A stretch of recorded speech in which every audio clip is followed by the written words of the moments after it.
So, what's it all about, this global warming, this hoax, this thing most of us would rather not deal with? To reduce it to its simplest elements, it's largely about carbon dioxide. Carbon dioxide, or CO2, and the greenhouse effect.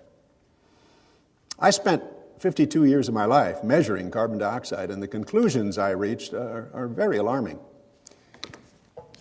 1988, I had a conversation with Lester Brown. Knows as much about the state of the environment as anybody alive. He said we had about 10 years. If over the next 10 years, he said, we made the kind of effort the Allies made to win World War II, we could still fix it. Well, we didn't. It was Bucky Fuller who said the day we dropped the bomb on Hiroshima was the day the human race began to take its final exam. If so, part 2 of that exam is taking place right now. Evil experiment. But there's nothing inherently evil about CO2. Relatively speaking, there's really not that much of it in the air, way less than 1%. But ounce for ounce, it's very powerful stuff. Like greed. Greed, speaking of the 1%.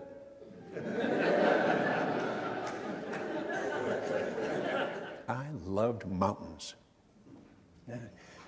Everybody has a first memory.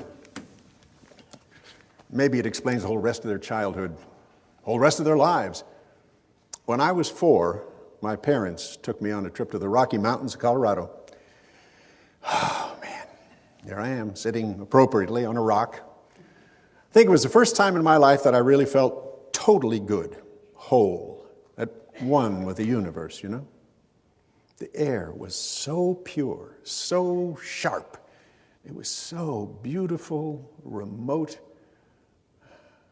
I loved the silence, too. Can a child so young sense that something is holy? One day, around the 4th grade, we got a new teacher. This teacher began telling us that the phases of the moon were caused by eclipses. By the moon passing between the earth and the sun. Huh? I was horrified. I raised my hand. She ignored me. Finally, she kept going. I couldn't stand it. I stood up. I said, Miss Spencer, that's wrong. That's not true. You're talking about an eclipse. That's wrong.